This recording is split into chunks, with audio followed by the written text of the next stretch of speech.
What's up, everybody? Welcome to GoJo Golic. Mike Golic Jr., Mike Golic Sr., Claudia Bellafato at the DraftKings studio in Boston. We have a great show for everybody. As always, make sure you download, subscribe, rate, review us, leave us a 5-star rating, and try and check us out here live Monday through Friday from 8 to 10 a.m. Eastern on the DraftKings network, as well as noon to 1 p.m. Eastern, the best of on VSiN, wherever you hear them on the radio. Claudia, what do we got going down today?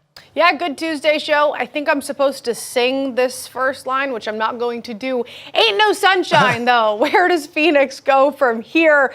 Kind of a big deal. The Kelce brothers locking in the future and special grade. I know you guys don't love giving grades for the draft. We're going to put a little twist on it.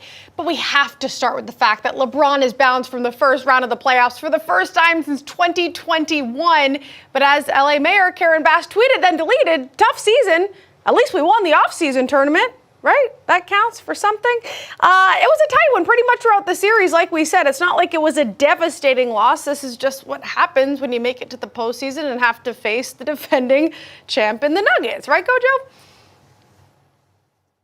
Yeah, this is the breaks, as they would say. It is interesting, though, like you mentioned, the stat about them getting bounced in the first round for the first time since 2021. This is the first time that we will walk into a second round of the NBA postseason without LeBron James, Steph Curry, or Kevin Durant since the 2009-2010 season. So we are stepping into uncharted waters. It can be a little bit scary, and we need a life preserver. And that life preserver is our dear friend Charlotte Wilder, who is here for a Wilder Wednesday on a Tuesday in the first hour. Charlotte, what's going on, buddy? How you doing? There it is. Wilder Wednesdays on a Tuesday with Charlotte Wilder. That's like the most on-brand thing that ever could have been made for me. You guys are crushing it. I'm just so thrilled to be here with you on this unbelievably eventful NBA. I was like Wednesday or Tuesday, so the people listening must be really confused. Sorry, guys. Yeah, that stat you said about the 2009, 2010 without LeBron, KD, Steph is pretty mind blowing. But I think it's safe to say, guys, that the league is in good hands. Well, I think that's it. Mike and I started talking about that yesterday, and we'll certainly get into more of that. They absolutely are in good hands. But, you know, this is going to be the talk today, not only the end of what's LeBron's 17th playoff appearance and only the second time that he's been dumped in the first round. The other time was in 2021 when the Suns dumped him in the first round. So this is a guy normally not starting his vacation till a little later, going to get an early jump, as we were talking before the show, Mike, when you said preparing for Paris and the Olympics and all the wine he's going to drink out there. But this is a time to talk about now what he does, because it's not just about what he's going to do for the Lakers. You know, what's going to go on with his son Bronny in the draft. Is he going to go in the draft? You know, he's got the option year for $54 million. There's a ton of questions. And Mike, also, as we chatted about before, we're in the last part of the LeBron James basketball season, of his moods, beginning of season, midway through the season, and after the season, on how he normally acts. Yes, we are in firm father and husband mode. As we heard last night at the podium after the game, when LeBron James is getting ready to get ushered out of a basketball season and end the year without lifting a trophy, the default is always this answer when LeBron was asked about the end of the season and him just wanting to go home. No, I just want to get home to the family, honestly. Start looking at the schedule. Obviously, I got my son, one of my boys is just trying to decide if he's going to, enter the draft or go back to school. I got another kid that's playing AU ball right now. My daughter is playing volleyball, and my wife is doing so many great things. So it's about family right now. And then in a couple months, I got to go to Vegas for training camp. So, I got to rest my body for USAB. But that's kind of the initial thoughts.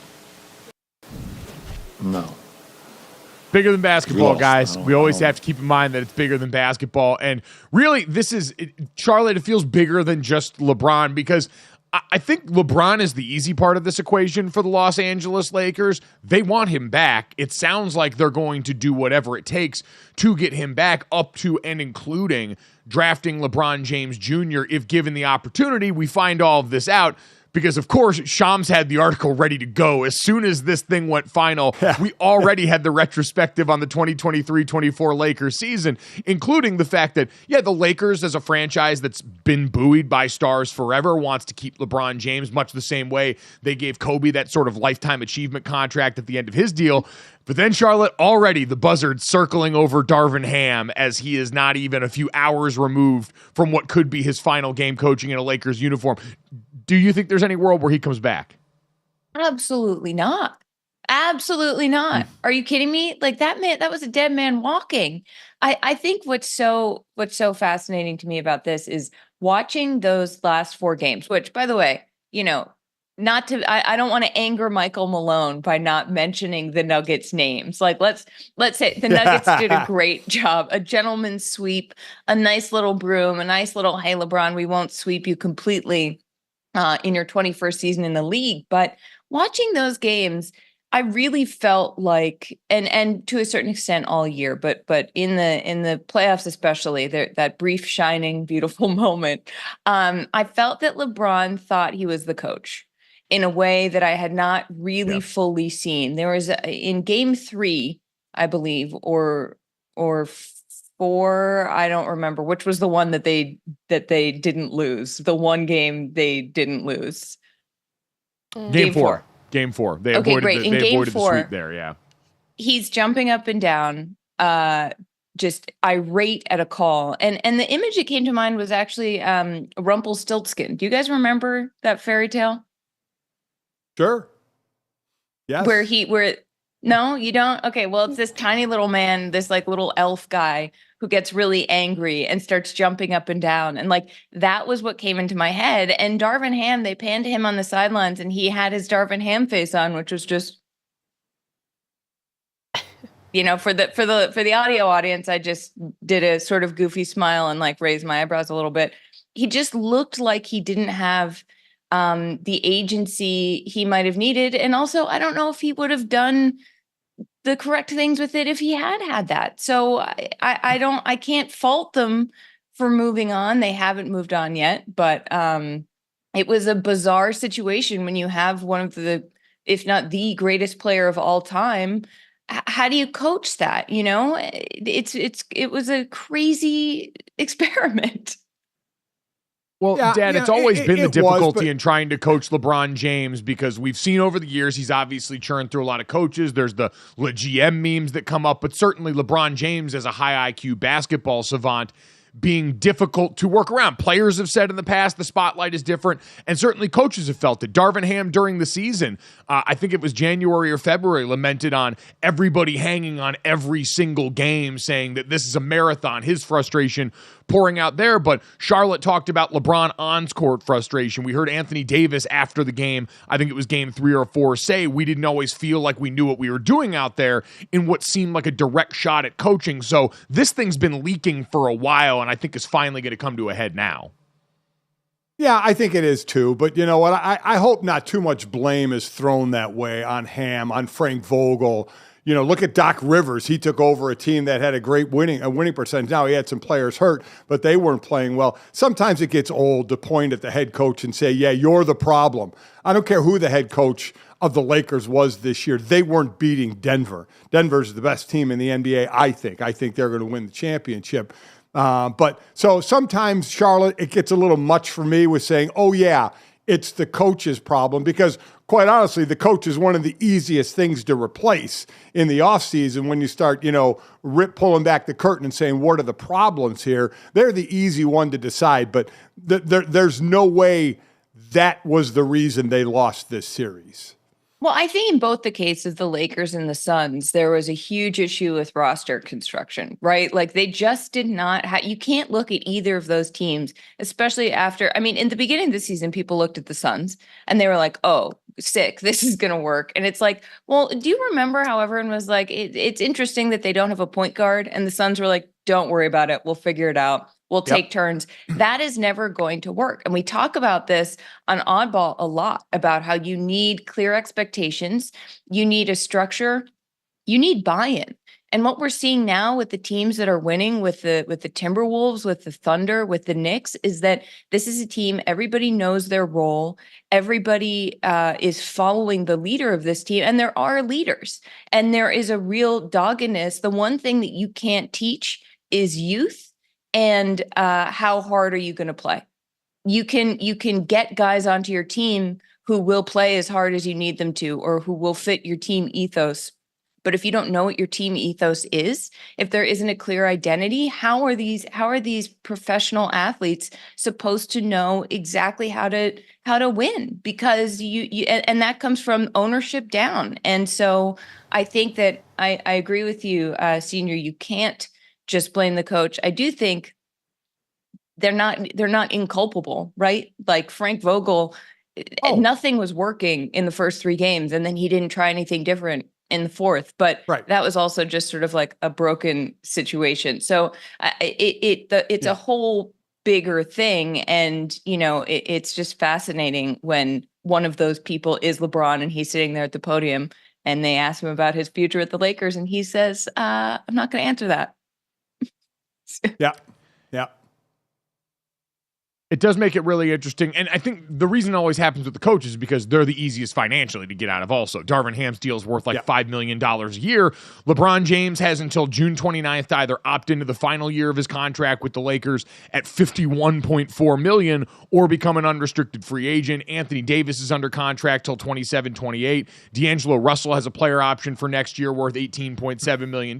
So you just do the math on this, and Darvin Ham is the easiest to lose, even if, Charlotte, to your point about roster construction, this is a Lakers team that basically after last year got the trip to the Western Conference Finals and said, hey, let's run it back. Largely the same core here.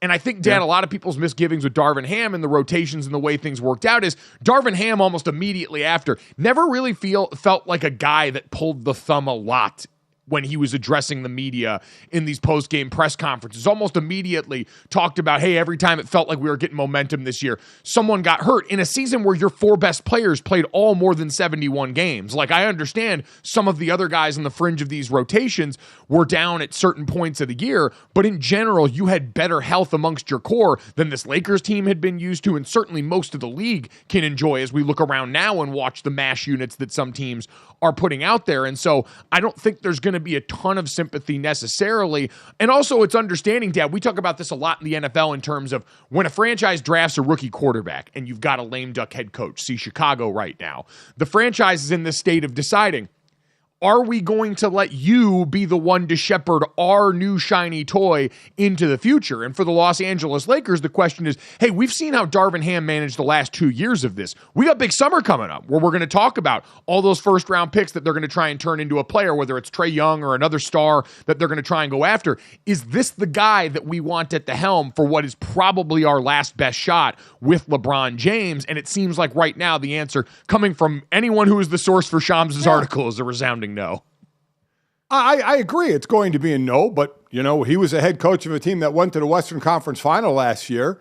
And the stuff about here's what aggravates me as well at times, going back to the pro sports locker rooms and communication is there should be. I mean, this is your job. If I ever hear there's a lack of communication, I blame everybody.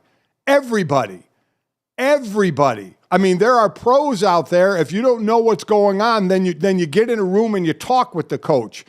You get on the same page. Whether because Charlotte, to your point, you're right. You need to know what a game plan is. What you said, the ethos. You need to know what it is so everybody's pulling the same way. And if professional athletes can't get together with a coach and find that out, that's on everybody.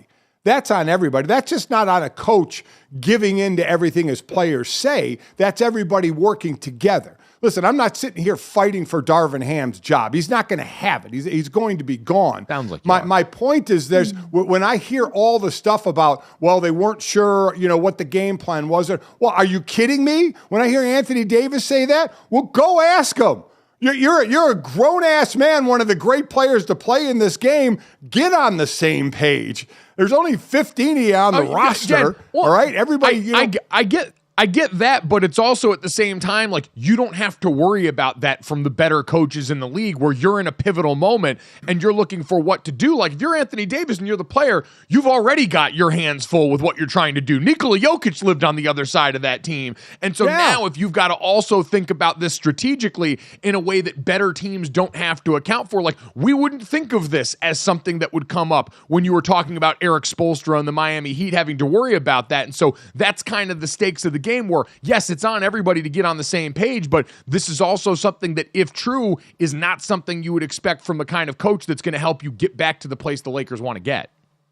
I agree. And I'm only talking about this situation. But if we hear AD say sometimes we didn't know what we were doing out there, did you express that at all to the coach? Did you have a conversation with the coach instead of saying that publicly? I hope you did. I would hope that's the conversation you had. I'm just trying to step back and say there's responsibility everywhere. Ham's going to be gone. Vogel's probably may be gone. And we'll have to wait until we know there's going to be changes. I get it. I'm not sitting here trying to save anybody's job, Charlotte, but I'm just saying there's more to it than just there's the head coach is culpable, but there's more culpability than just pointing to the coach who's the easiest one to let go. Well, in the case of the Suns, I mean, point to the front office, point to the ownership. Yes. That is crazy. They bet the whole farm on this team, and I don't really know how they get themselves out of this mess. There's like a lot of math involved because they're over the second apron. I think it's something like 58 or 68 million in luxury tax that they have to pay. 150 million owed to KD, Booker, and Beal. But I think Senior, in terms of everybody's culpable.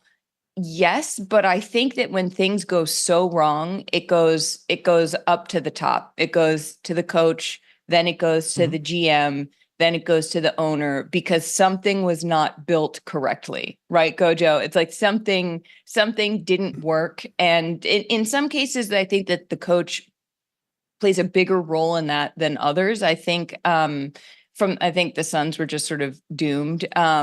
But I think in others, I think that there's a real, like, we set this up for you and you didn't steer it correctly. And what's so fascinating to be about LeBron and Darvin Ham is the expectations, I think, need to be clear for players. I think they also need to be clear for a coach.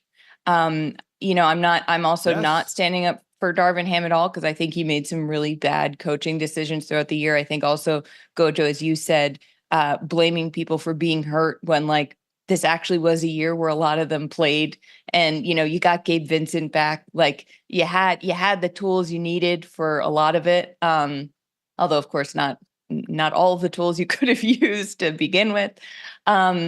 So how those dynamics work, I feel like maybe LeBron has to sort of look inside and say, how much am I willing to be coached, or give up a little bit of.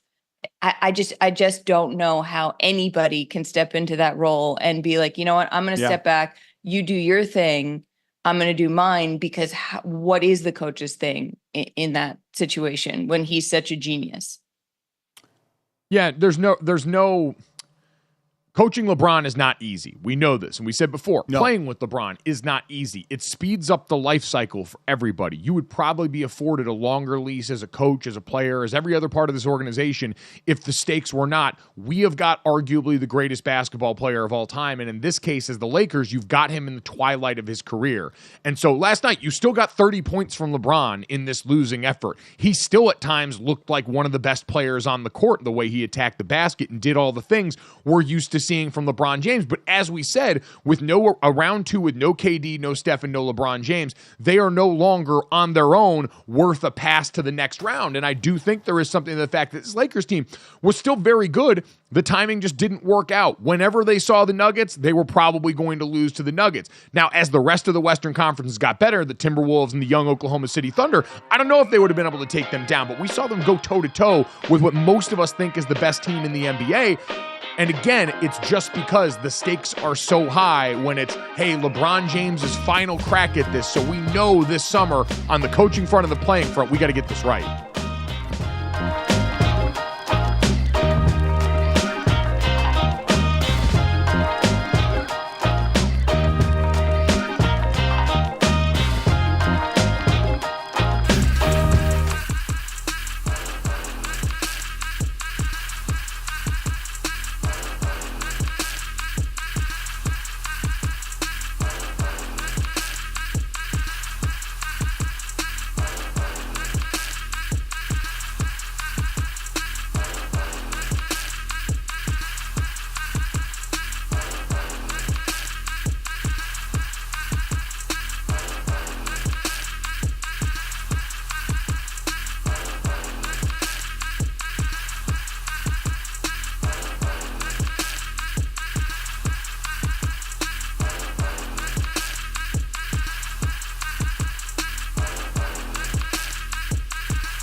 guess I did neglect, and Charlotte brought this up before, to say congratulations to the Denver Nuggets for moving on to the second round. Yeah. I think we're all willing to push them to the side today because it's International Talk About LeBron Day, and because we'll have probably another few rounds to talk about the Denver Nuggets, who look pretty well informed to defend their title and go back-to-back here. So we'll get to you guys.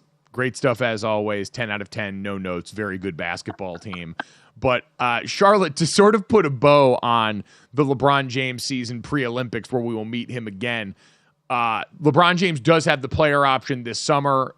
There's obviously the Lakers with all of the picks that they have to go after a player this offseason. There's the notion of, do you give LeBron one of those final thanks for playing contracts that Los Angeles has doled out in the past? And do you draft his son? So on that front, overall prognosticating, do you see LeBron James back in a Lakers uniform finishing out his career there next year?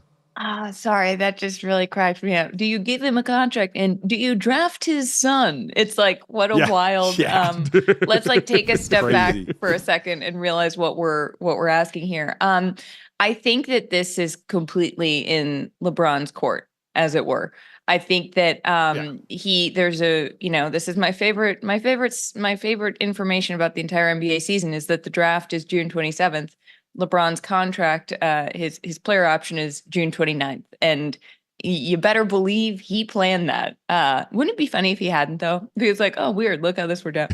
So I think I don't see a world in which the Lakers don't do everything they can. I think my question would be, can they actually win a championship? I just don't think bringing like a Trae Young in is going to fix this roster. I don't think that that's what gets you over the hump. I think LeBron then has to make a decision. Would I rather stay on the Lakers, end with the Showtime, good time, sparkling lights of the big city with my son? Am I okay not winning another championship? Or is he like calling up is he just, I don't know, that the tampering gets a little muddy here, but like, does he try to go to the Knicks? Does he say like, you could win I mean, we'll see what happens this year, but like, this could be a chance for him to go with his son somewhere where he thinks it's very likely that he would win, or he can stay comfortable with his whole family in LA, have them bring Bronny in and be like, you know what, I'm okay playing with my son, even if it means not winning a championship. I think LeBron wants his cake and wants to eat it too. So I really have no idea is what I'm trying to say, Gojo, but I think it is absolutely fascinating. And it is all on LeBron. I completely agree. You have to look at some of the positives. I mean, Austin Reeves played 82 games. LeBron played 71. Anthony Davis played 76 games. I mean, for those two older guys, they played a lot of the season, and certainly LeBron played way more than the thought of a minutes restriction was going to go on to where he played. And I guess I would say, if we think the Lakers are going to do anything they can to keep LeBron, that anything may be to sign Bronny. Whether he gets drafted or they sign him after the draft, however it would work, that's part of doing anything you can to keep LeBron James. Because I agree with Charlotte, Mike. It's do you decide to stay there where you've been there for a little while, you're comfortable there, or you try and go another route with another team? This is all going on. What's going on? LeBron may already have his decision made in his mind. Who knows? But I guess my point is, if we think the Lakers are going to do anything they can to keep LeBron, that would be if Bronny wants to go to the NBA and not go back to college, that would include bringing him on.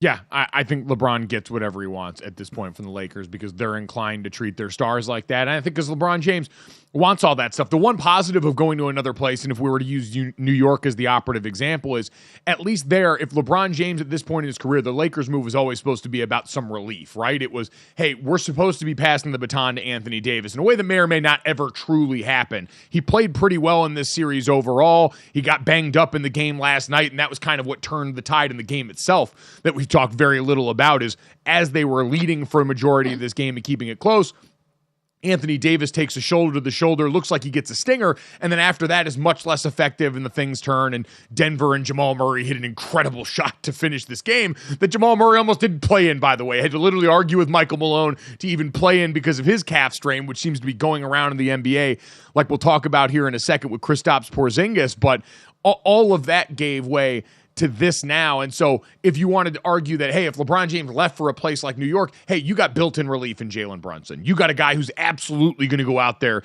and shoulder the load so LeBron doesn't have to do it all at this point. But I think the convenience of literally everything else skews so much in favor of the Lakers that I think we're going to see LeBron James finish out his career in a Laker uniform, barring something insanely unforeseen. As we wait and find out now, I think the other thing that LeBron doesn't really have control over, at least totally, is what his son actually wants to do or believes is best for his basketball career, which feels tied in and always has. But as LeBron's backed off that idea of I'm going to finish my career playing in the same uniform as my son, like we heard for so many years, Charlotte, I do think that there's some acknowledgement of his agency in all this that at least makes that a conversation. Yeah, I mean, the fact that he said when he was listing all of his family members and their various schedules, I'm surprised we didn't find out that someone has a dentist appointment next Friday. He said, I have a son who's trying to decide whether he goes to the draft. I think that is an interesting way of putting it, because I think that he's going to have a lot to say about it. And I think teams are going to have a lot to say about it because it's got to be strange to be Bronny James and know that, hey, if I'm drafted, it's probably because of my dad. And like, that's great. But also, what do you want as a person? And maybe Bronny maybe he's very realistic. He's like, look, I know what I am. I know what I'm not. I'm not my dad. It would be very cool to play with him for a year and then like see if I can hang around and like fight my way into a roster spot. But I think that is also a bargaining chip for both of them, because LeBron can say to a team like, hey, a team that couldn't afford him otherwise, is he willing to take less than he would because they're willing to take his son? I mean, it's this very interesting give and take. I too, Gojo, would be shocked if he's not with the Lakers, just because I think it's too easy and it makes too much sense, and everything we've already said. But I can't remember something I'm more excited for in the reality show of the NBA than to find out where LeBron and if Bronny joins him, because this is a narrative. If you told me, when they had the Chosen One magazine and it was all, if you told me like, hey, the way that this guy ends his career is by trying to play basketball with his kid, I would be like, well, the writers surely don't think we would believe that, right? It's amazing. Yeah, it's amazing on almost every front, Dad. It really is ridiculous. Yeah. And the best part about how this is going to play out, too, is it's going to make all of the training camp media availability for Team USA an absolute movie, because LeBron James largely shirked everything in terms of this conversation after the game, said he didn't want to talk about that, didn't give any hints about his future. So LeBron James, who understands, hey, I'm going to get asked about this if we get swept, clearly had a plan, which is we're going to keep all the cards on the table right now as we go into this, because he hasn't gotten to this point in his career by not being a great negotiator and using the leverage hammer you always reference in these situations. But it's going to give us a lot of fun as they get ready to play basketball for Red, White, and Blue. Yeah, and listen, he's always had the leverage hammer, but a big question is, and I think when we talked about LeBron backing off from the playing with Bronny, I think most of us feel, anybody who's married anyway, feels that Savannah jumped in on this one and said, hey, chill. Okay, and I would imagine Savannah may be the one that says, and I'm sure a family, they seem, be very interested in each other's careers and everything, is, how about we ask Bronny what he wants to do? Does he want to get involved in this? As the leverage hammer swings, does he want to be part of the handle that's being swung? I mean, I would imagine they would want to get his input, and I'm sure they are. And I'm sure most of that is thanks to Savannah. Coming up next, we'll have a very informed conversation on the disgusting trait discussing in practice that is nepotism in sports and otherwise here. We cannot keep allowing these things to happen. But coming up next, if you can't tell, the DNA of at least half this show is ESPN. We spent the first 30 minutes talking about LeBron James. Coming up next, we will acknowledge other basketball here on GoJo and Golic.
about Derek White? 38 points in the Celtics Game 4 win last night to go 3-1 up on the Miami Heat. That's the good news. The bad news, starting big man Kristaps Porzingis left with a calf before halftime, did not return.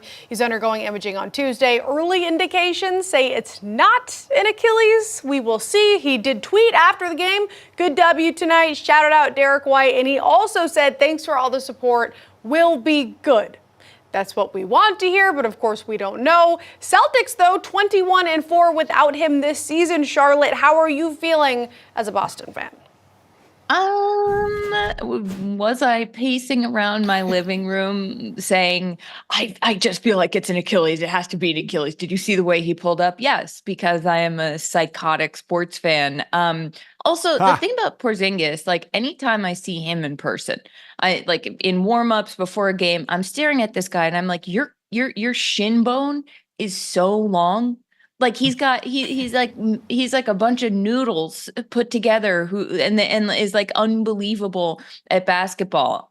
So I think that for me, this was some like you're waiting for something to happen and then it happens and you're like, okay, well, I guess at least it happened. So then we can get that out of the way, because it felt like this was just something we were sort of waiting for, because he's tiny, small little shins, you guys. It's just like, how did his ankles? His legs are too long. His legs are too long. But, I do think he says will be good. Like, okay, yes, great. Eventually, how long? Like, what are we looking at here? I think that as you start facing these very, very tough teams left in the playoffs, it is concerning to think about doing it without Porzingis Sr. You can be 21-4 without a player in the regular season when you're playing all kinds of different teams, but when it's in the playoffs, if you have to be without him, now you're playing a really good team, possibly 7 times. I think it takes on a different note. And you're right about the basketball players, because I remember with Giannis, my God, you don't know where the top of their ankle, ends and their calf begins. It all looks the same. So when Giannis reached down, I didn't know if he was grabbing the top by his Achilles or the bottom of his calf. And luckily it was a calf strain, and luckily here it seems to be a calf strain. But you sit there and say, luckily, because in Achilles, you're going to be done. A calf strain, you're going to be back, but you don't know when. Again, I'm not a doctor. I just play one on radio and TV. But a strain, when you hear the word strain, that is a tear. It's just how much of a tear. You get 2 grades, a grade 1 strain to a grade 4 strain. So that we don't know. Giannis has still been out. Giannis hasn't played, since he strained his calf. So it can last a long while. I believe me, I know the feeling of that one as well, over time and playing. So it is one of those things where you like breathe a sigh of relief. It's not an Achilles where you're going to be done, Mike. But now it's like, okay, how bad did you strain this thing and how much time will you miss? You're going to get through this series now taking a 3-1 lead. But what now happens going the rest of the way, though he will have some downtime here. It is interesting. I remember years ago they did a study on, I forget if the 6'10" or 7 foot was the cutoff, but guys that were over that certain height threshold and over 275 pounds and their recovery from lower body injuries, and how damning that used to be for careers. And that was a day and age where we had more back to the basket bigs and guys that were posted up on the block, that more traditional 5. I am very curious now, because we have seen this anecdotally with a lot of the big talls who move very well. It's the chief concern for everyone. We were watching Wemby this year is this guy going to get hurt? Is he going to stay healthy long enough to be this player? Because I always say in sports, there's a lot of now nothing this big should move this well going on, especially around NBA courts. And Kristaps Porzingis absolutely falls into that mold of being a 7'3" guy who can go out there and ball handle and put it on the deck and do all these things that create such a unique advantage, but also just put your body in positions that hardly, Anthony Davis falls into the same category as well, a guy that was a guard early in his career and then was this late bloomer into being tall, and so moves like a small person in a big body in a way that doesn't always vibe, and I think is kind of the reason you see him get injured a fair amount. So I think that's fascinating on one side, but the other side of this, Charlotte, is you mentioned the stiff competition everywhere else. In the East, not really. Like in the East, it's really like now that they've gotten past it, we think, especially a Jimmy Butlerless Miami Heat team that doesn't have the same punch, that unless they shoot historically well, isn't in these games the way that people thought, maybe they would be just based off past experience. Looking at the rest of the East, it's like, all right, outside of the Knicks, there's not a lot of scary around there that I worry about necessarily for the Boston Celtics. This to me is about, hey, Boston, you were on this unbelievably historic pace for the majority of the season. You got to beat Denver. And I don't know if you're capable of doing that if you have less than 100% Kristaps Porzingis. So that becomes the worry. These are all higher order needs for them because they're going to be judged by, does this core finally win a championship or not? Because this was supposed to be the year, and Kristaps was supposed to be a huge part of why.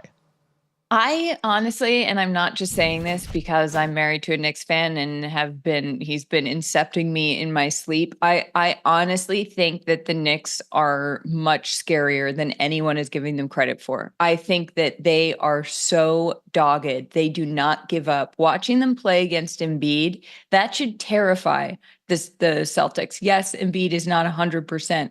But the way that they go after every offensive board, every defensive board, every loose ball, Jalen Brunson feels like he doesn't get a call and then he goes on the warpath. Like, they can score in so many different ways. And I think that the thing that scares me about the Celtics as a fan is that, you know, it was funny watching last night. Sam Van Gundy was really going pretty hard at him, but he was like, they get complacent.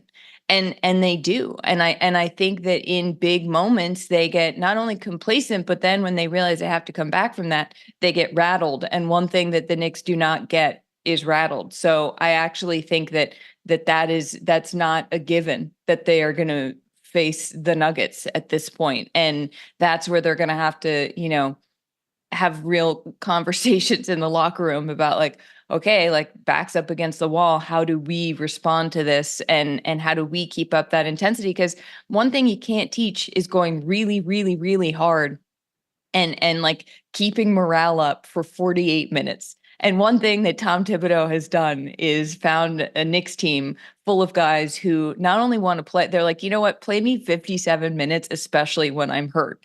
And that's a scary thing in the playoffs. So am I, like, GoJo, am I completely brainwashed, or do you think I'm like, I feel like I'm really seeing some truth here when I watch this Knicks team? I also might be broken and have PTSD from watching the Celtics screw up in the playoffs for so many years now. No, you're definitely a little broken. And Dan, I think we've talked about this some relative to the 76ers at the end of that last game where, hey, it's interesting watching a team where the coach and the star player have married identities so perfectly to where Jalen Brunson is this perfectly formed Tibbs weapon where he can withstand all of the pounding that this coach is going to put on his star players and then go out and take that to the court in a way that gives them that edge that maybe Boston does lack right now, because you don't look at any of the stars on their team and go, that's the dog, that's the alpha mentality that we can count on in all of these moments. They're great players, but it does not feel that same way as it does when you look at Jalen Brunson and what he affords the Knicks. I agree. I agree with you with that, but I agree with Charlotte. I think the Knicks now can give the Celtics a series. I really do. You look at the history of these two teams as far as the playoffs, 15 times they met. I think the first one was 1951. And the last one being 2013, and it's 8-7 in favor of the Celtics. So the series is pretty well split. What I can't wait for, if these two teams do match up, is the highlights we will see from the old playoff series that they've played with some of the all-time greats from both those teams that have matched up against one another. Me, as the old guy of this group at 61, love that stuff. Love watching, when those series were going on when I was involved in sports, when they played in 84 and 88 and 90. Some of those series that went on certainly before that as well. So I agree. I think it could be a very good series, and you hope it does. As I don't have a horse in a race. I know you don't. Mike, Charlotte, your husband obviously does. I thought you were going to say, I can't wait to see highlights from your marriage. Well, I'd like to see that as well, if you don't mind. That'd be great. We're going to have to make content out of this if the Knicks and Celtics face off in the Eastern Conference Finals, because I don't know how else we'll go. I'm now picturing Charlotte's Charlotte Wilder marriage highlights to the I'm a Boss soundtrack on Twitter playing as we get ready for a Knicks Celtics Eastern Conference Finals.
All right, as we finish up hour number one with our friend Charlotte Wilder, who you can check out as a part of Oddball, a great podcast with me and El Hassan every day but Monday here on the DraftKings Network. I want to get to a question that I have about the Oklahoma City Thunder, who are a really interesting team right now. As we're watching the Timberwolves and OKC find their footing in the playoffs after stellar regular seasons, I have one very important question with that, but I think we kind of stumbled on something here that we're getting right now that maybe it's been a little while, because I don't want to make it sound like we have lacked players with competitive fire. That's not the case. We're coming off an era with some of the best NBA players of all time. We're talking about graduating to a new group here and trying to kind of find where that's going to come from. And we have, I think, on a Denver Nuggets team, a player in Jamal Murray that certainly doesn't get nearly enough billing of that. The guy's hit 2 game-winning shots in this series. He was stellar in last year's championship run. Him and Jokic have the best 2-man game in the NBA, so saith their coach as well last night. And so you've got a bunch of these guys that hunt opportunity, but as we're measuring some of these other teams on the come-up here, Charlotte Wilder and Claudia Bellafato, both Celtics fans, watching glowingly what's going on with the New York Knicks, and a player like Jalen Brunson, or with the Minnesota Timberwolves, a player like Anthony Edwards. Charlotte, it seems like there's a fair amount of envy in looking at these stars of other teams who so clearly hunt the big moment and so clearly want to be in center stage when things are going wrong, versus a Celtics team that might have pound for pound better players, in Jason Tatum especially, but doesn't seem to attack those big moments in the same way. Is that fair to say? Yeah, I don't think you can say anymore that Jason Tatum is undoubtedly better than Jalen Brunson. I don't think you can say he's undoubtedly better than Ant Edwards. I think that they have proved this year that they do not give up and that there is a lot more than raw talent. I think Ant is a case where raw talent panned out so quickly. He's 22. He's 22 years old. And we saw that with Tatum, right? But I think that what has always, I don't know whether this is completely on Tatum either. It could be on the organization. Like, I don't know what goes on in there, but something, he does not have that same intensity and like, okay, you cross me, I will show you. He'll go off sometimes, but he has not always come through in big moments. Sometimes that's because he's been hurt. But I think that what we're seeing with Ant and with Jalen Brunson is this, and it's different with Brunson, right? Because he might not have been that raw talent. He has just worked so hard to become so good. His footwork is so impeccable. He finds ways to score. You can't really guard it. He's 6'2", and if he turns around and jukes you and then gets a fadeaway jumper, you can beat Joel Embiid. You can be 7 feet tall, and you can't really do much about it. So yeah, I think that this is why I love Marcus Smart. People will make fun of me. I know that this team is better without him. He was so fun to watch play. He was diving for those loose balls, like that intensity, that spirit. Like, what's more fun to root for than that? And that's what Ant and Jalen Brunson have, except that you don't cringe when they take a 3. Charlotte, I have to agree. And can I just quickly say, too, as I'm looking at these series, I will say if the Celtics don't go and win the whole thing, I want something to change to this roster, and I would be okay if it's Tatum or Brown moving pieces. Because you look at the Knicks, the only game they've lost is when Joel dropped 50. The Minnesota Timberwolves are about to sweep the super team Suns, and we dropped a game without Jimmy Butler to a Heat squad. That's good, but you don't let them shoot over 53% from the 3. If the Celtics don't win it all this season, I will be severely disappointed, and I would not mind changing one of those major role players out. I just wouldn't. We'll see. We know there's always changes, but when the big names are involved, it always makes it a little more interesting. I'm excited for the player. I won't say younger in Jalen Brunson. He's 27. He's been around. This is his 6th year coming over from Dallas, his 2nd year in New York, but how he's jumped onto the stage to become a name that everybody knows. SGA kind of already got there. He's kind of been there. He's in the MVP conversation right now, but it's Jalen Brunson in the East. And in the West, you look at the matchups.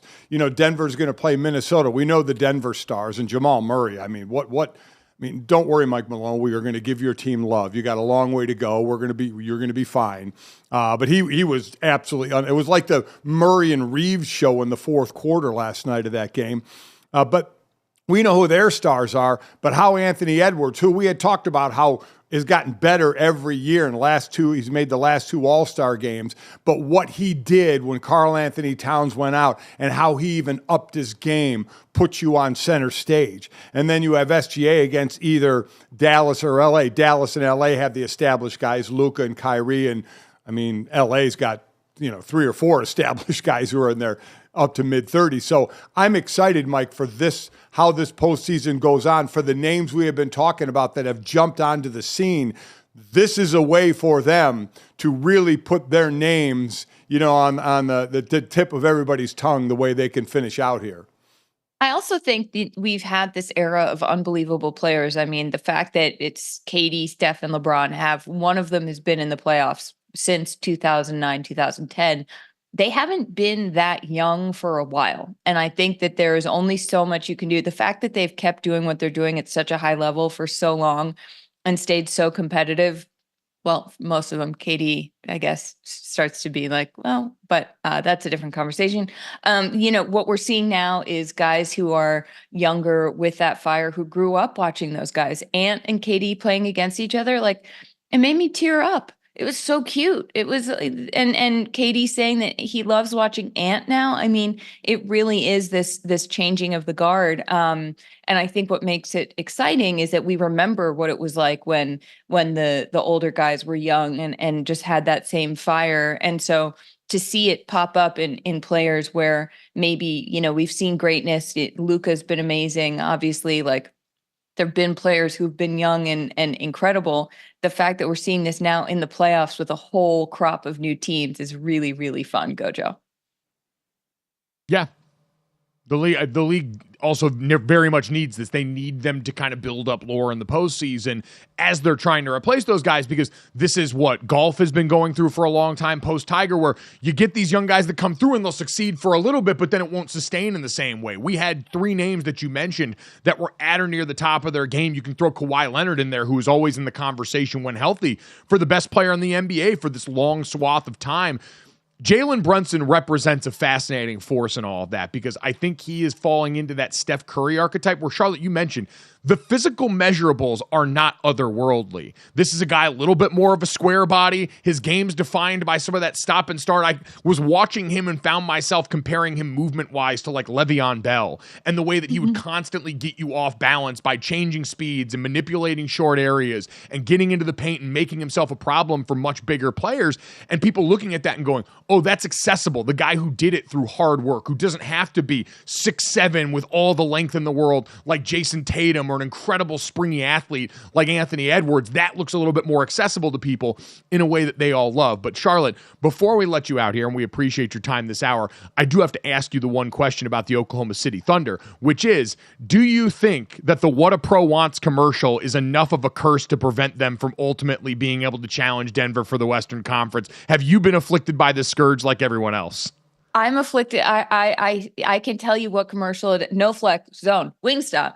But I'm broken. I'm a broken person. I will say though that no, I don't think it's a curse, because what a pro wants, what a pro needs, whatever makes you happy, whatever lets you sweep. Gojo. Wow. Wow. All right. You know what?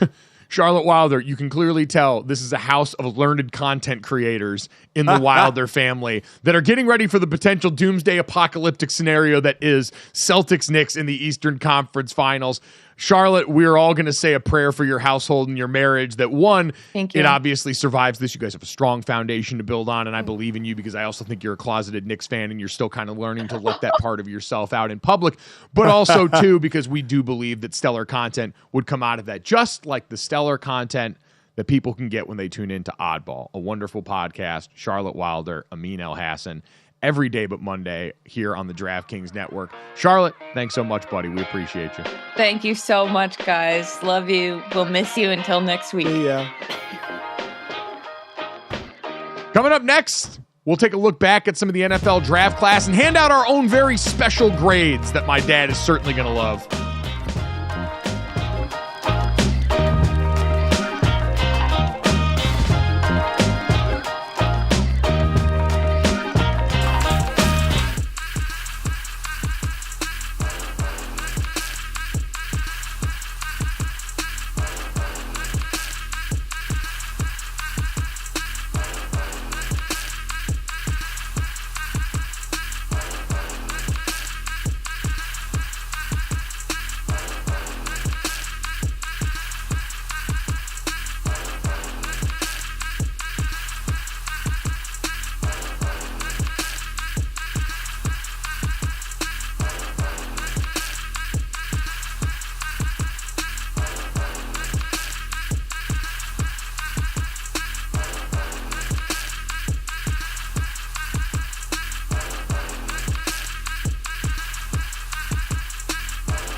GoJo and Golic. It was a big day for the Kelce brothers. The one still playing football, Travis Kelce, signed a new contract. Now, 2 years, $34.25 million. He's the highest paid tight end in the NFL, $17 million guaranteed. This is a renegotiated 2-year deal. So it replaced the one he had before, 2-year deal, which was $30.25. It's a contract through 2025. Originally, they reported it was through 2027, but it's not. So 2025, renegotiated 2-year deal. And then Jason Kelce, who recently retired, is joining Monday Night Countdown. I don't think any of us are surprised that every network was throwing their names at him, and he decided to go with the 4-letter one. So he's an ESPNer now, senior. Is that what you call him? No, Yeah, an ESPN. The only thing I would tell him if I had a chance to talk to him is be careful how much you agree to work there, because, man, they'll put you through everything. You know, you're going to do hits on radio, hits on SportsCenter, hits on everything in the world. And if you're cool with that, cool. But, man, but Jason's in a position of strength to decide to say, hey, this is all I'm going to do. So he is going to be successful wherever he went. We were just waiting to see where he was going to go. And the Monday Countdown, that show travels, so he'll still be at the games. I'm sure he'll dig that, being out by the players. That's one of the things I think, Mike, as you know, we both like as former athletes, is going and calling games and still being around the players and the coaches you feel involved in the game. And he's just out of it. Now he gets to start that fun part again that we both went through, where all of a sudden you're sitting in the chair having to criticize, right? Constructively criticize, but still, you know, and it's weird in the beginning, you know, to start saying somebody did something wrong, you know, when you were just playing with or against that guy. It'd be tougher when he's covering the Eagles and he has to say something about one of his players, maybe even his old line mates, that he has to be critical about. Did you ever get a call or a text? I'm curious, either of you. Yes. Senior, yeah. Did you get a call like, what the heck, man? Oh, yeah. It was more when I went out. Again, being out, calling games, being out when I would I was doing stuff for Sunday Countdown, go out to teams. And so I was out a lot. And it was normally the player would say, hey, I heard from my brother's friend's girlfriend's niece, you know, what you said about me. And I'm like, well, what did you hear? You know, that I said, and we would discuss it. Some would get into it. Some would just give me that cold stare. And I have always told people, and I tell coaches this as well when I meet with them or talk with them, if you know, I give you a way to get a hold of me. If I get something wrong, let me know, because we're not perfect. You know, sometimes, you know, we think we know the coverage or what the scheme is, or here or there, who's covering who. That's probably the biggest thing, Mike, that we go through is between the coverage, and everybody just looks at who was the closest guy to the receiver. Was it that guy's fault or somebody else's? But yes, I've heard it more than a few times, and it's tough in the beginning. It stings a little in the beginning. You almost feel like a traitor at times because you were in this brotherhood for so many years and now you're criticizing. But I mean, my God, since I got out of the league and players now, Mike, I mean, the amount of players that are in this world now, and it seems less and less afraid, which is fine because you shouldn't be afraid, to give their opinion right or wrong. Yeah, I think a lot more of these guys have gotten used to offering up this criticism while they'll still write checks that their own ass has to cash, right? Like they say a lot of stuff now and then have to go out and play against these guys and have to go out and take the physical toll, which I think there's, you know, valor in that. I think people look at that and go, all right, yeah, you're allowed to say that if you're going to be the one that ultimately goes and answers for it there. But yeah, it is a tough transition. I mean, yeah, I've gotten DMs from coaches, team personnel who think that something I said was out of bounds or there was something missing about the situation. And it is something I saw Dan Orlovsky on The Pivot talking about this with Ryan Clark and those guys, saying for Dan, and this is kind of how I felt certainly to the umpteenth degree, because Dan played 12 years in the NFL as a backup, but he said, I'm a backup, so it doesn't do me any good to come on TV and say this quarterback sucks and can't play, because there's an easy retort to that for people who look at my career. And so he said, I've had to focus more on the why of what happened, the X's and O's of what happened. And that was certainly something that Dad always kind of told me at the beginning as I was getting into this, because, I mean, my claim to fame was getting cut by 3 training camps and playing college football. So what leg did I have to stand on in being overly critical of these guys that are still playing right now? That is why guys like Jason, who has already done some of this on New Heights, like he's got great practice at this in the most popular podcast in the industry. But for Jason and for Tom Brady, who we're getting ready to watch into the booth, guys with unimpeachable resumes, gold jackets, which, we see at the NFL Network all the time. You have to have a gold jacket to basically get your foot in the door to be a player on air over there. But it means, hey, I come at this from an angle like we see with Charles Barkley, like we see it with Shaq on Inside the NBA. When you've got that kind of resume, you're kind of, in your mind and in the minds of many, allowed to say pretty much whatever you want because you've got the career bona fides to back that up. So Jason, Tom are the latest guys to walk into this with that resume and credibility. Jason also doing it for the beef. We love to see a beefy broadcaster and no line presence represented.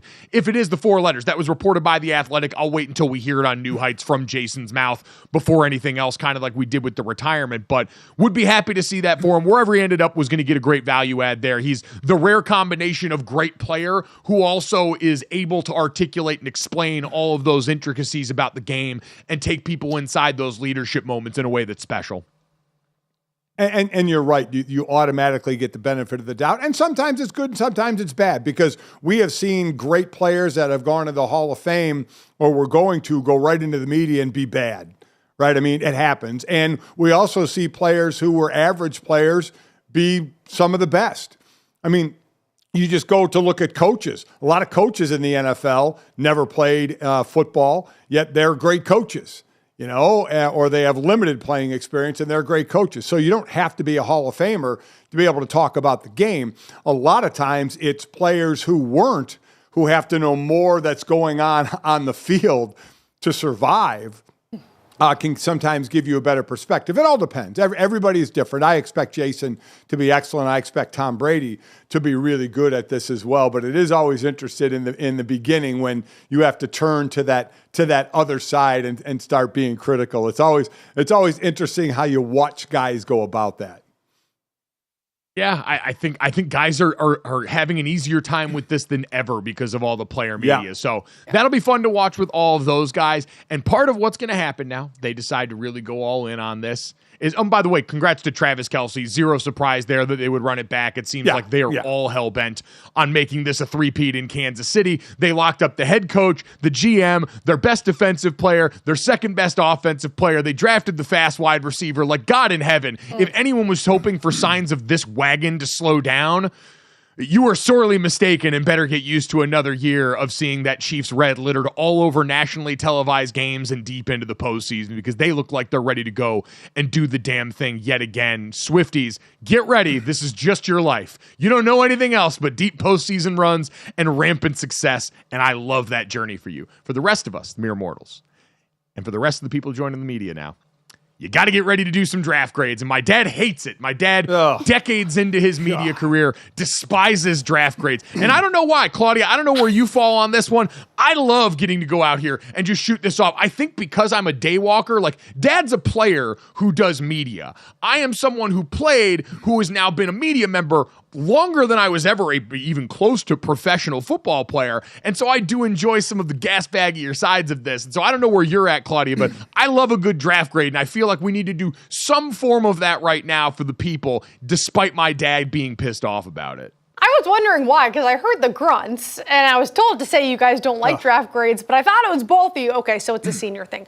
So senior, this is for you. Okay, we're going to do grades, but not the typical grades. We're going to put a word association with it. Okay, so A, for example, is going to be our first one. What team comes to mind when you think of an amazing draft pick? Which pick did you love the most? Is this okay? Does this feel safe for you? We love wordplay on this show. The acrostic has leaked over into our offseason. I couldn't be happier about it, Dad. I am very interested in Rome Odunze, in how he's going to fit in Chicago with the weapons that they have, and obviously a rookie quarterback throwing to him. That to me, I guess I would even go to the wide receivers, Mike. I'm really high on the wide receiver class, not just the top three, and how much wide receivers have been significant early on in their careers when that hasn't always been the case. That to me is the position of wealth this year, where it doesn't have to be one of the top three. It can be guys that were chosen later and how they're going to add to their teams. Yeah, I think wide receiver is a good spot to go, and we knew this draft was going to be chock full of them here. I tend to look at it, I think the cornerbacks that went in the first round as the most amazing pick. Both fits for the Philadelphia Eagles to get Quinyon Mitchell to fall all the way down to 22 or whatever they got him down towards the end of the first round, and then pick up Cooper DeJean in the second round for a team that was deficient on the back end last year to the point where it just made things untenable. For them to grab him there, for Terrion Arnold to end up in a Detroit team that also seemed like they were some cornerbacks away from being the team that represented the NFC in the Super Bowl. Both of those teams being able to add at that spot right now with what are considered two of the best defensive players in the draft. That was really exciting to me. I was fired up for both of those teams. For Detroit to try and continue on what they've built, but for Philadelphia to have to counteract all of the bad that happened last year, and especially knowing the premium that Vic Fangio places on premier defensive back play. Yep.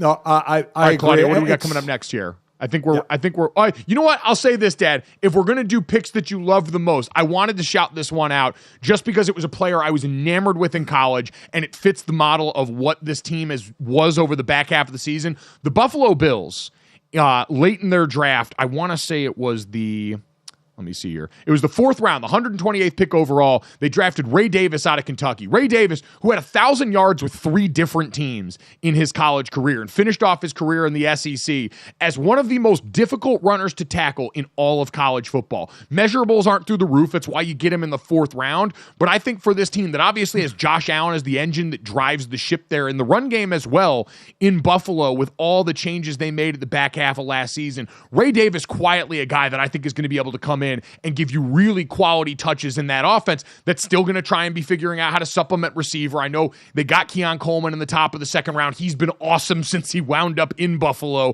with all the sound bites we've gotten from him. But I think Ray Davis could quietly be a huge piece and a huge helper in that offense as they go into this year and have to start to reformulate a little bit.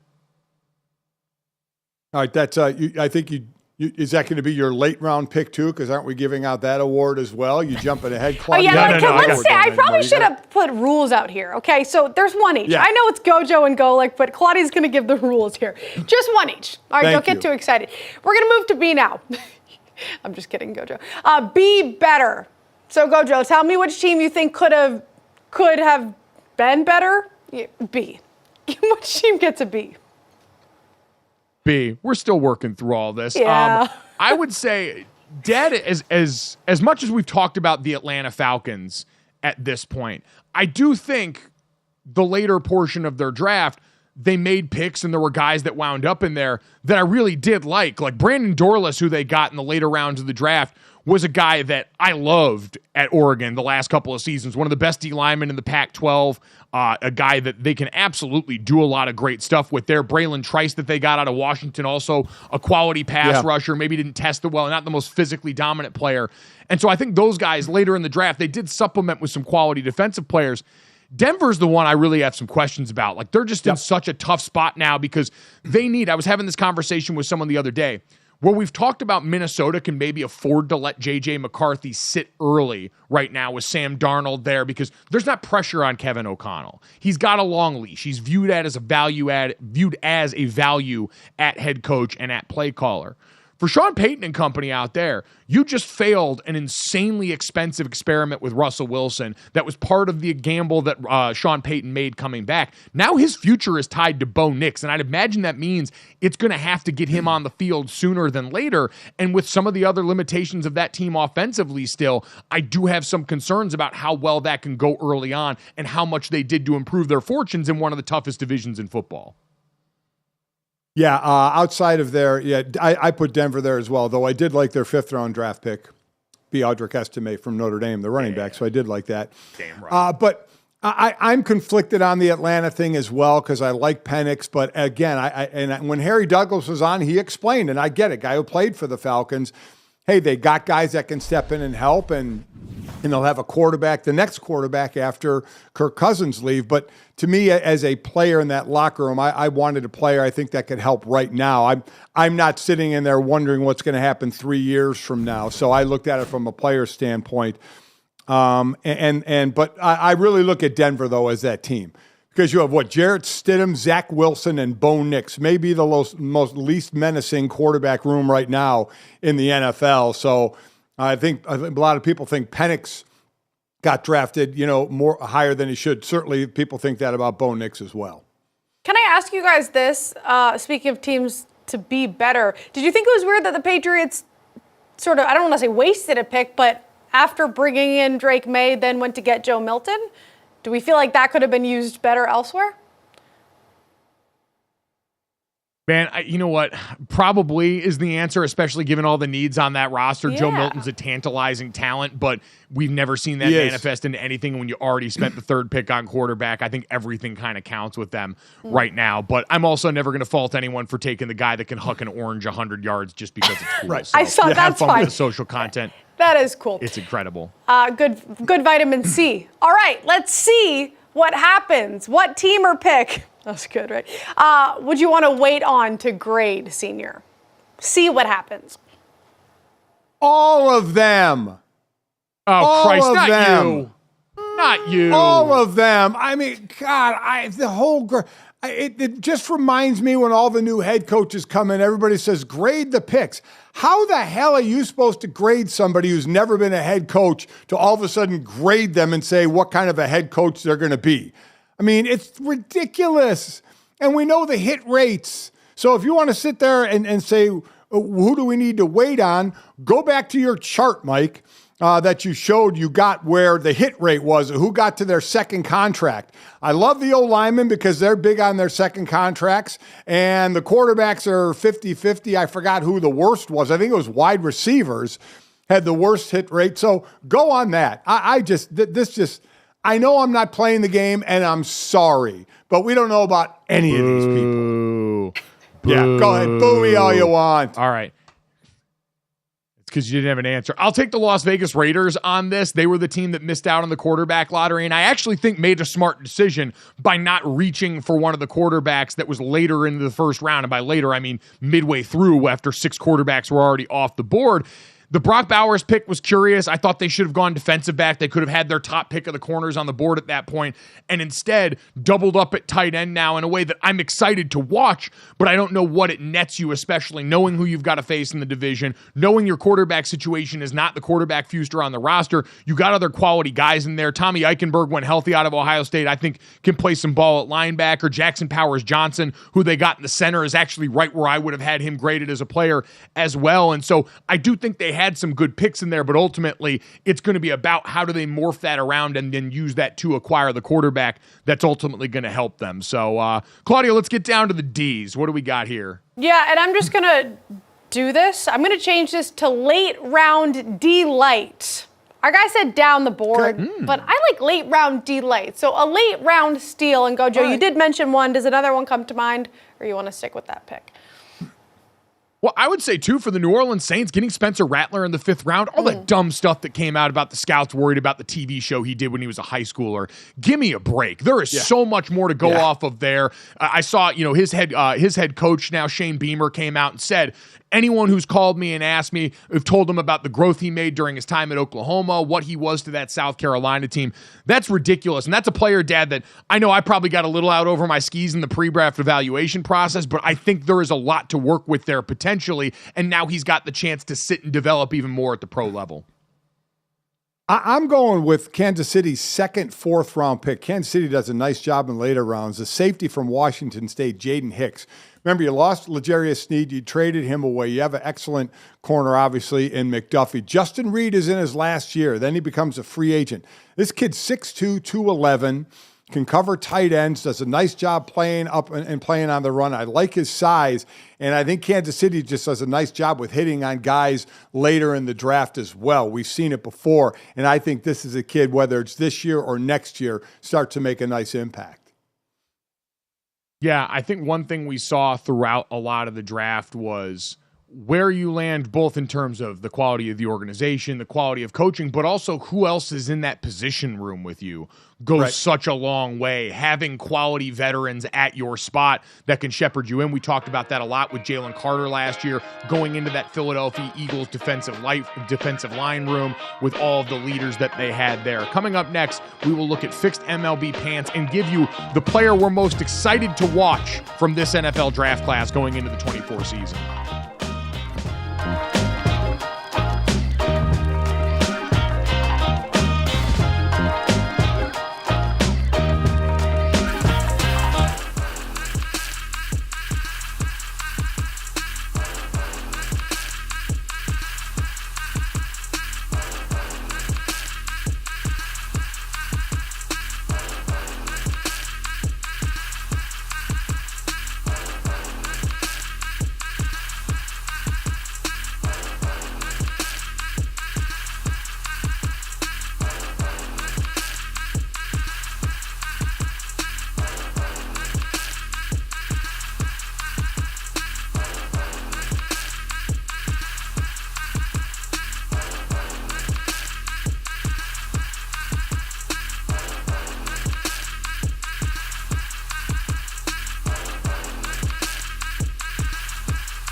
back here on GoJo and Golic, and Senior begged us to finish up this draft recap, so we're going to have to do it with the grades. We're down to F now, Senior. Fun to watch. Give me a pick you were most excited to watch this season. I know a lot of talk about the quarterbacks, and obviously I've talked a lot about the wide receivers and the impact they're going to have. But I'm going to go to a guy Mike's brought up a lot as well, and I love, in my old position, he was the second defensive player off the board to the Seattle Seahawks, Byron Murphy, the defensive tackle. I'm so intrigued by him and how his game will transfer to the next level from college at Texas to the NFL, and how he makes penetration and how he changes direction of running backs, of what kind of success he's going to have in that right out of the gate in the NFL. So he's one, Mike, I'm really looking at to see his early impact.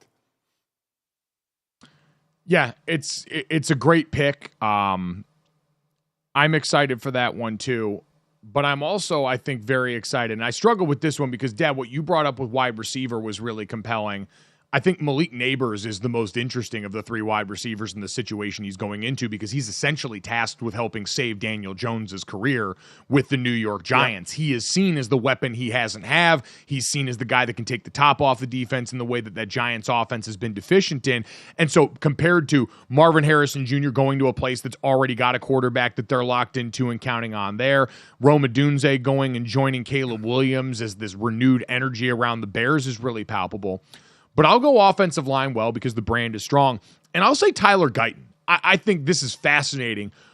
A guy that got better and better as the year went along, going into a really pivotal spot. Like, there's a very good chance he is the starter for this team in a year where Dak Prescott is walking into the season still with 1 year before he hits free agency. Everything about the way Jerry Jones is built, this seems like after this year, there could be major changes in the organization. And you're asking at this pivotal time for a rookie who's a guy that's still more traits than he is consistent production to go out there and potentially be the difference maker, replacing a guy who's going to be in the Ring of Honor in Tyron Smith one day that just walked out the door to the Jets. And so we talked about this with Travis Kelce in that tight end room for Wiley coming in there about how important that is. I think also for Tyler Guyton walking into this O-line room with Zach Martin and with the history of development the Dallas Cowboys have makes me really excited to watch this guy, because, man, if they can get him to put it together, he's got rare physical skills that put him in the top 1% of what human beings are capable of at that position. Yeah, he has really risen, but you're right, now going to practical application of what we think he could be and what he's going to be at one of the toughest positions on the offensive line right out of the gate in a what seems to every year be a pivotal year for Dallas. Going to be interesting. Yeah, he's now a critical domino in that entire situation. We'll wait and see if anything else gets done this offseason. We know, again, they've still got a wide receiver, the best defensive player arguably in football, and, oh, by the way, the quarterback, all who have money they need to figure out how they're going to pay out. But Jerry Jones just wants to watch leaves fall and then cryptically sign Zeke Elliott after the draft. So plenty more to still dive. Dad, of all the draft grades that you've ever done, is that the most palatable for you there? Do you feel best about that? We didn't actually make you give all 32 teams an A through an F and put you in that tough position. Do you feel better about this? I appreciate that very much, because I'd much rather talk about players, just what you said earlier, to teams and who's at their position, style of play they play, to see how they're going to fit in rather than grading them, because we just don't know.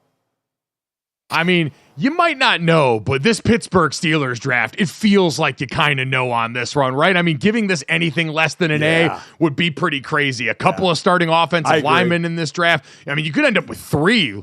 Mason McCormick out of South Dakota State. Hubba, what a road grader there. Roman Wilson, a tone setter. The way we're used to seeing gritty wide receivers in Pittsburgh, how can you not give them an A, right, Dad? Whatever.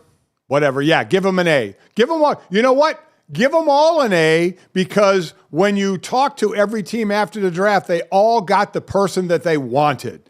No matter what, we got exactly who we wanted, so they all get an A. How about that? God, I really thought I was going to be able to bait you into that with some Steel City beef. No.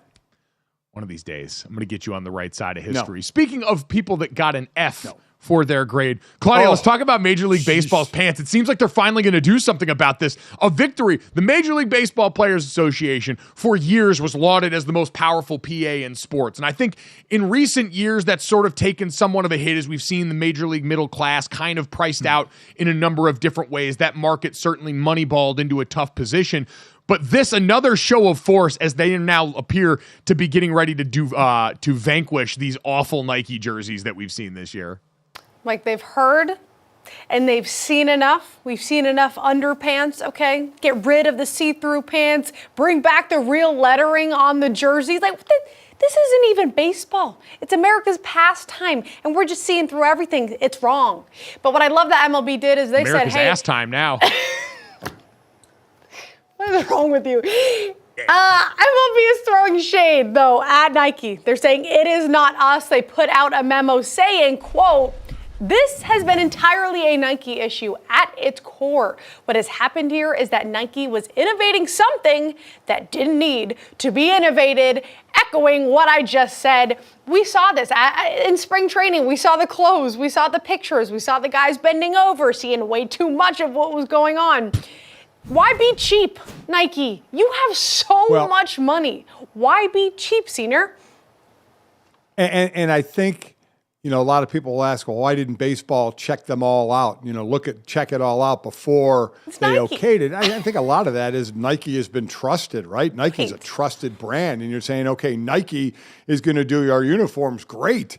You know, but I think that memo says it all, the last line, that they were innovating something that didn't need to be innovated, trying to get too cute. I remember, Mike, way back when you guys were in high school and you became an Under Armour team, and Under Armour tried to come out with cleats. They tried to enter that space, and their first iteration of it, the bottoms were falling off. It was just a mess, an absolute mess, and they had to redo everything. And now it seems, that Nike, for the lack of a better term, tried to get too cute with some of their changes. So they'll go back now. It won't be until the latest, the 25 season. So, you know, you still get to see through the pants and mismatched grays and small lettering on the back and ripped pants and whatever else you're going to see. But it's at least I'm glad to see they've all recognized and didn't try and talk around this, because they're awful. I mean, they're just flat out awful. I mean, they all got to throw them under the bus, even though Major League Baseball and the Major League Baseball Players Association, I believe both have ownership stake in Fanatics, or at least a small part of that, as they were the company that's also been the third party in this that Nike's outsourced a lot of this stuff to. It's the ruthless pursuit of profit, right? Everyone's trying to find edges and margins in an environment that's maybe not as robust as it used to be for them. And what's the first thing to go? Quality, because you're going to buy it and wear it anyway. But the MLB players just had enough power to say, hey, we're tired of people talking about different balls and strikes, and we need to get back to just the game being the way it was, not having to worry about ripped pants and tiny letters on jerseys anymore. And so, I mean, honestly, Dad, from that standpoint, it's great that the players spoke and something happened. I think anytime you have that, I always see that as a win. We talk about player empowerment in a bunch of different ways. This is a simple but effective one. It said, hey, this is the thing that we wear and use every day. This is how we present. Yeah. And as a league, at a time right now, Dad, where Major League Baseball, not a lot of great headlines at this point for the sport. The last thing you also want on top of that is to look like the sport that's cheap. Yeah, I agree. And you're right about baseball having other issues. The Shohei Ohtani situation, which I don't think is going anywhere. I think we're going to be getting past that. Obviously, the A's, you know, living in Sacramento for a while, but they won't even be called the Sacramento A's. But, you know, that's an absolute mess. We talked about the uniforms. We've talked about the elbow injuries in pitchers. And unfortunately, we're talking about Angel Hernandez, who seems to have been an umpire in baseball for 50 years, keep making just horrific calls, and other umpires that want to be, you know, the in the spotlight. But that's been forever in baseball. But baseball's working themselves through some stuff, you know, and we're still basically in the beginning of the season, 29, 30 games into the season. It's amazing. It was all good just a year ago. We're talking about how much the pitch clock has improved the sport. Everyone's having a good time. Major League Baseball felt like it was singing Kumbaya last year. And now this year we're talking about see-through ripped pants and arm injuries. Oh, what a fickle, fickle game.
Welcome back to GoJo and Golic. UAB is the first D1 football school to join the Players Association. The whole roster logged on to athlete.org. The interesting part of this is their coach was the one to tell them to do this. Head coach Trent Dilfer said they're going to have a seat at the table. I wanted to make sure I helped pour gasoline on something that is going to happen no matter what.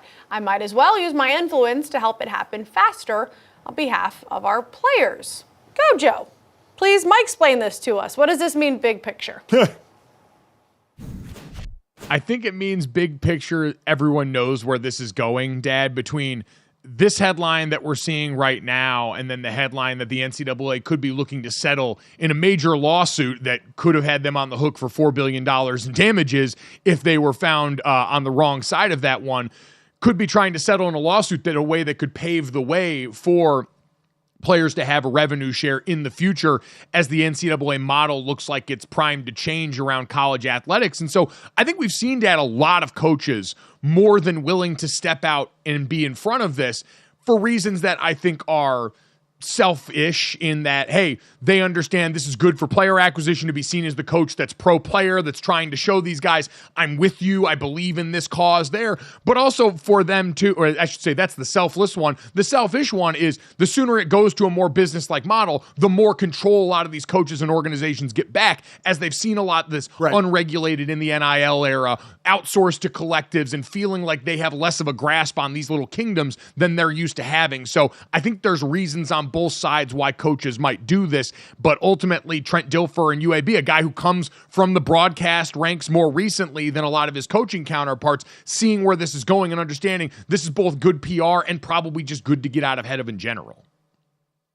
Trying to grasp this is like grabbing a handful of water. I mean, you can't do it, because you don't know where it's going to go, but you know the direction it's going. We know the direction everybody is walking, but then there's 10 different splits in the road as you go. So I agree. We said this when NIL and the portal, the way it was going, first happened a couple of years ago. We were like, listen, adapt or die, get on board. And we've seen some coaches like a Nick Saban, who has retired and talked about how it's changed. So you don't have to like it, but you have to buy into it. You have to buy into the fact that you know it's going to change. And hey, if you can look good for your players in doing it, like Trent is doing and other coaches have done, then so be it.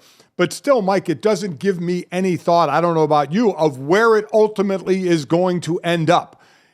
Is every Division I athlete going to be in a union? Is it going to be by conference? Is it going to be by team? How are the teams going to split up? Are they going to separate from the NCAA? We still don't know. How much is the government going to get involved in NIL? How much is that going to change? Is it going to come from the school? Do the schools need capologists and GMs now, to decide if they're going to be the ones giving out money? What's going to happen to the collective? So while we all know the direction we're going and everybody is slowly en masse moving that way, we still have no idea where it's going to end up. We know players are benefiting now, and coaches are getting a little more inkling of maybe some of the directions it's going on, how they have to deal with it from their side. It's player acquisition and player development. So now you can go after a player every single year and he can play right away. Players are going to ask about money. It's right now, how do you divvy that money up? So there's some things that are clear, but for the most part, it's still pretty partly cloudy out there. I actually think we've got a better idea of where most of this is going than we did a while ago. And most of the belief is that once that House versus the NCAA case likely gets settled, we're going to have an even clearer picture, because once you have revenue sharing on the table, then it just becomes, all right, athletes.org, the place that they signed up to become part of the union here, is one of a few companies that are trying to be the outside entity that helps this large mass of players all unionize in some way that allows them to be decision makers collectively. I saw the quarterback for UAB, Jacob Zeno, came out and basically said, hey, we feel like we've been cheated out of money, and more importantly, decisions are being made. He said behind their back. I just basically said, no, it's in front of their back. but it's without any of their consent or involvement in the process. And that's always something, as this sport has constantly changed, warped its postseason in a way that I'm sure is going to affect its regular season soon. It's all happened without these guys having a vote at the table. And so that would help change that. It's going to be basically which one of these organizations, these attempted PAs, wins the battle amongst those and can get all of these players signed up in a day and age where digitally that's probably easier to do than it's been before. That'll be step one there. We've already seen the model laid out for what it's going to look like when the Super League eventually comes and takes over college football. And I think that's inevitable at this point. It's felt inevitable for a while. And we've already seen that laid out by outside groups trying to come in and pitch that. But Dad, you mentioned for the organizational structure inside college football teams. Yeah, teams already, like, a lot of the player personnel titles now are basically just GM with a different name. Like, their job is player acquisition in the transfer portal, coming out of high school, working with the collectives in a way that's becoming more in vogue. I think teams, a lot of them, will just bring the collectives largely in-house and say, you've already got this infrastructure. Now we're just going to be the ones calling the shots here. It doesn't make sense unless they want to. And some schools financially, the bigger ones that we see, Alabama, Georgia, LSU, Ohio State, will be in a position to continue to fill out these robust staffs. Think about all the pictures you've seen where it's 8-11 analysts on the staff at Alabama, a 2-to-1 for every player. Now that would just be, hey, you've got a whole front office side of the building that is someone designed to take a look at the salary cap that I'd imagine gets more defined in this world, to go out here and not only scout the players in high school that you're looking at, but comb the portal for guys that are going to be part of your class as well. So I do think what you described, that GM culture is kind of already in place and is only going to get more defined and more filled out as we go along here. It's some problems are going to get solved, but it's going to lead to other problems, right? We get to revenue sharing. And you're talking, say, 130 teams at 85 scholarship players. So instead of a union in the NFL, which is about 1,800, you're talking about a union in college football about 11,000 strong. So what's the next problem? You know, I'm just sitting here looking into the future because I dealt with it when there was 1,800 people. When all of a sudden you figure out revenue sharing, and then the players it's supposed to be shared amongst are saying, wait a minute, our position group deserves more than this position group, or I deserve more than this. So how are we splitting this? Why is it split this way? Then we have all the quarterbacks calling each other and saying, hey, wait a minute, we're the quarterbacks, we should get more. It's going to be a long time, I think. A long time is relative to what you think is going to be long, to where it all gets worked out. But the college side will get to, it's revenue sharing. Okay, you guys then figure out how you want to split that money up, because there'll be a battle there as well. But bottom line is, Dad, you've got the NFL as a model for how that can work, so it's not totally unprecedented. Well, you have a model that it goes to all players and salaries. You have a revenue that the part of the revenue of the gross amount that the league makes goes to the players, and it has to be used for salary. So is that what happens here? Do the players ever become employees in college? Can they stay away from that if you're going to revenue share and treat it like a union? I mean, it's like I said, we all know it's going in a certain direction, but boy, how it's going to get chopped up is still obviously way beyond my sense of thought or how you could do it. It'll get done, but it's going to be an interesting process of how long it takes and where it ends up. At the rate we're going, I always think, this is something that's 5-10 years away. And every time I thought, this is something that's 5-10 years away, 6 months later, USC and UCLA are in the Big Ten, or Texas and Oklahoma are in the SEC. And again, so much of this is driven, as we always say in college sports, as people want to sit around and blame the players for being greedy and wanting more than players in the past have ever had. And, is this ruining the game that I love? Look up, man. We've seen this happen as conferences and their leaders have chased incredibly large, lucrative television contracts. We've seen as the television partners have also in some ways been linked to the actions that have happened here. And now we're looking at the higher courts. Like, the ultimate decision with this is going to be in a lawsuit where the NCAA is probably going to settle and pave the way for this, because the last thing they want to do is they've read the room and seen nobody outside of our institution believes that what we've been doing passes the smell test. And now they're all ready, willing, and waiting to support the athletes. That's also good for elected officials to be on the side of, to make sure you're supporting state U, and now be in a position where they're going to go, the NCAA, the one thing we've always been pretty good at self-preservation. We've misstepped in the last few years, but when you tell us we might be on the hook for $4 billion, yeah, we'll figure out the alternative universe where that doesn't happen because, bucko, we ain't got it like that.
All right, time to finish off the show the way we always do. This, that, and the third. 3 quick stories to send you into the rest of the day. As always, make sure you download, subscribe, rate, and review us. Leave us a 5-star rating. Check us out live Monday through Friday from 8 to 10 a.m. Eastern here on the DraftKings Network. If you miss us here, you can catch the best of GoJo and Golic wherever you hear VEASAN on the radio from noon to 1 p.m. Eastern. And if you miss any of that, or our great guests like Charlotte Wilder from Oddball with her and Amin El Hassan, one of our great basketball podcasts here at the DraftKings Network, make sure you check out all of that wherever you get your podcast or available right here on YouTube as soon as we get done. Guys, let's get to this starting things off. Yesterday, we had an interesting little nugget from an article from Albert Breer in the Monday Morning Quarterback that apparently during the pre-draft process, Sean Payton had asked one very important question to Bo Nix, the quarterback that he ultimately ended up selecting at number 12 overall. What's in your backpack? Nix reached inside and grabbed a roll of tape that he explained he'd need for his ankles if he were going to train. He also pulled out a spare pair of football cleats and a lacrosse ball that he said he'd use for rolling out his back. And what wasn't in the bag was just as significant. Everything was football related. All of it. Peak football guy backpack got Bo Nix drafted in the first round. And so, Dad, first off, where does this rank on the Richter scale of ridiculous scouting nuggets that you've heard over the years? Pretty ridiculous. And I'd like to know when he has to go train and he has the roll of tape, is he taping his own ankles? I'd like to see that. That's a difficult task. Or does he think there's going to be someone there that's going to be able to tape his ankles? Yeah. This is just some of the quirky coaches stuff that they want their guys all invested in football, no matter what. Nothing out. They don't want a book in there or something that's not football, which is just ridiculous. But coaches have been doing this forever. let me catch you reading one book, and I swear to God, if it's not about the history of quarterback play in the NFL, the problem is now that this is out there, you're going to have every prospect showing up to the combine and to every interview from here on out with this in their backpack, making sure there is nothing else in there. That being said, our good friend, ESPN NFL analyst Mina Kimes threw out the question yesterday of what in your backpack would be the thing that kept you from getting drafted. Hers was an excess of snacks from the airplane in there. Claudia, what would be in your backpack that you think would keep you from getting drafted by an NFL team? Because I've got my actual backpack here. I got my purse here, which is sort of the same thing because I pack so many things in here. Probably a beef stick. Which is, I always keep that thing strapped because 9 grams of protein. Got that thing on me. It's great. That would probably just be very suspect for a lady to have like me. So that's probably why I wouldn't get I don't know, Claudia. I feel like that would get you drafted. High protein intake, trying to make sure that you get your macros in. I feel like teams like that kind of dedication. Okay, maybe I'm drafted then. Let's go. How about you, GoJo? So I just actually coming back from, I was gone for like 2 weeks and I couldn't find my belt in my closet. So I found my belt was in my backpack. I don't know why I packed that there on the way home. There you go. I'm glad to see that. Well, that's okay. That probably just shows I'm, ready to go. Could use that for a lift if I needed to. It's not quite a weightlifting belt, but it can sub out in a pinch. I got a koozie in here from Chris Long's golf tournament. Patch Brewing, shout out to them. See that one? Virginia Tours. That one's like... Yeah.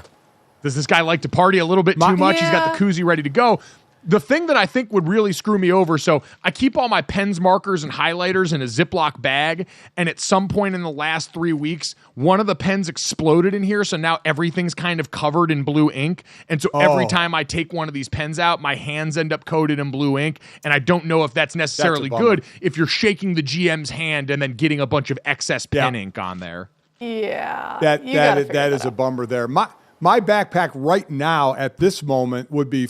Part of it would be full of snacks I took at the DraftKings studios while we were in Boston. You have all the snacks there. I have a lot of snacks in my bag. But the thing that would not get me drafted, Mike, is they would pull out my iPad and see all the downloaded Amazon Prime videos and Netflix videos that I have nothing to do with football or sports. And they would say, okay, we don't know where your mind is, but it's certainly not on football. Sir, you've watched 57 hours of Hell on Wheels here and have not logged a single minute in your digital playbook. Go to Coach's office and bring your Netflix pouch because you are getting cut from this football team. At GoJo Golic on Twitter, you can answer that same question again. Shout out to Mina Kimes for the free content grab here. Claudia, let's get to that. Tyson versus Paul, now apparently an actual sanctioned fight that we can gamble on. Sanctioned, professional, sanctioned for July 20th, in case you didn't know, at Cowboys AT&T Stadium. But yes, DraftKings has the odds up now. Already been seeing action. Jake Paul opened as the -170 favorite, so 10 cents in his favor. -180, and guys, I get it. Mike Tyson, he's going to be 58 by the time they fight. +145 feels like good value, though. 50-6 in his career, 44 knockouts. And yes, the outcome of this will affect their professional boxing records. The 31 age year gap between them, biggest in the history of boxing. So taking a look at these, knowing that age, sometimes just a number, but when it comes to being physical, not really. Senior, which side would you go here? Oh, I'm hammering Tyson's side, just like Tyson's going to hammer him. Yeah. Without question. Now, the one thing I'm bummed about is their 14-ounce gloves. All right? I wanted, it's usually 8 to 10 ounces common for competitive boxers. 12 ounces common for women and those with smaller hands. 14 to 16 ounces common for people of the average size used for training. So I'm not really happy about that. I wish they were the 8 to 10 ounce because, man, Paul would be feeling those Tyson punches a hell of a lot more. So and again, this is a guy who's nowhere near the ring, wishing they were smaller so they can inflict more pain on one another as I watch and eat my popcorn and pay my money to watch this thing. But Mike, I am absolutely hammering Tyson on this. I just now the longer, I think it's 8 rounds at 2 minutes. The longer it goes, certainly may cost Tyson. So hard as he's working, I know, but man, to get that wind at that age might be tougher. But I would be stunned if this goes the distance. And I'm very happy it's sanctioned now and not like an exhibition where it could be kind of toyed with either way. Well, that's the thing. When it was an exhibition, we all thought, all right, none of these guys are going to hit the mat. Everyone's going to make sure they get paid and we're going to get out of here. I can't imagine having this actually show up on your ledger means that Mike Tyson will do anything other. Like, you're going to have to kill him if you want to beat him in that ring. Yeah. Now that this is going to actually officially show up on the record. So, yeah, all in on Mike Tyson. We all want to see him win, but now I do think that there was already added motivation. Mike Tyson, we have talked about and seen him, the clips you reference where he starts crying, talking about the man he used to be and being afraid of letting that guy out. Stepping into the ring with that, no matter the age, seems like a losing proposition. So Tyson at plus money here, absolutely. Count me all in on that one. Yeah. Versus a Claudia, YouTube star, let's get to the too. third. Just saying. I mean, I'm not taking anything away from him, but a man that literally is afraid of killing people versus YouTube, whatever. End of Inside the NBA. Please tell me this is not real. GoJo and Senior. NBC is preparing a $2.5 billion a year bid to take away the NBA rights from TNT, which is where, of course, this show, beloved show by everybody, is. Warner's TNT is one of the league's oldest television partners. They paid an average fee of $1.2 billion under its current deal. They were unable to reach a new deal before the exclusive negotiating window expired last week, so NBC made a bid, and this means possibly Chuck, Shaq, Kenny, Ernie, the best foursome out there could be gone. They can't let this happen. They can't. In a day and age, Dad, where we see comedians, I think Jerry Seinfeld was the recent one that basically came out and said, like, political correctness is killing comedy or killing shows or whatever. Like, in that world, inside the NBA is the constant counterexample. These guys just continue to go up there and say and do whatever they want in a way that only has to kind of tacitly involve basketball. It is one of the NBA's most valuable commodities. And so I don't know how this is going to work out here. The business of sports media is way too inside baseball for us to go down the road of anyway. They've got to find a way to preserve this until those guys decide they want to be done, because they need them. If you're going to throw billions at the NBA to broadcast their games, I would hope NBC has already made a call to the agents of those guys to say, can you just move the show over to NBC? I mean, that would be playing chess, not checkers right there. You've got to keep that team intact. Yes, I'd say a commodity almost as valuable as the games themselves, the inside the NBA crew, as we get ready for potentially a new age in the NBA. Same old age right here. We hope you like it anyway. If you do, download, subscribe, rate, review it. Leave us a 5-star rating. Thanks so much. We'll talk to you guys tomorrow.